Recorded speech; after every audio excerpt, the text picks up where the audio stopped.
So far, we've seen how to create relatively simple cutouts where the cutouts are straight vertical up and down. But what if you want to create more complex cutouts? Here, the cutouts are essentially the same as with the Flexi Fish, but they're at different angles. You can see my original shape by double clicking on it. There's my cat shape. Click Done, click Top, Orthographic View. So we're looking straight down. And I'll go ahead and focus in on the section of the cat tail. I'm going to hide the cutout and hide the hinge that's hidden inside there, and we'll take a look at how to make an angle cutout. Here's my cutout. I'll rotate it to the angle that I want and make note of what that angle is, 32 degrees. Move that over there. I'll drag out the hinge cutout and I'll rotate it the same number of degrees, so 32. Now I can put it into position. I'll zoom in, change the snap grid to off so I can position this how I want it. We would select those shapes and I have a cutout. Now I'll drag out my hinge. I need to rotate it 90 degrees. I'll look at it from the top. I'll tap the D key to make sure it's flat on the work plane.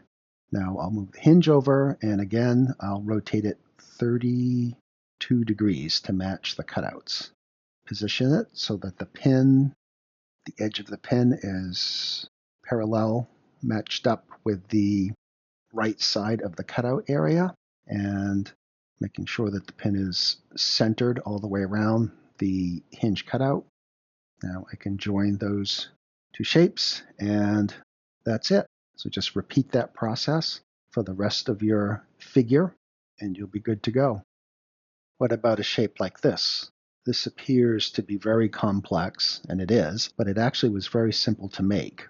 Let's see how it's done. I'm going to delete the extra arms of the sea star so we can take a look at the original.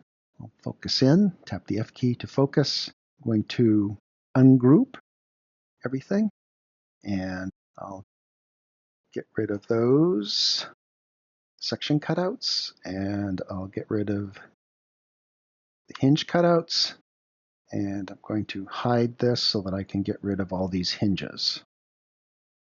And then I'll return the arm. So this is my original shape. You can see that the shape is actually very, very simple, right?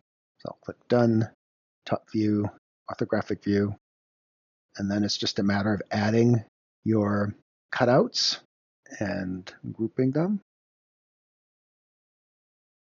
And you'll end up with one complete arm. Click on the shape, click Duplicate, rotate 72 degrees. Okay.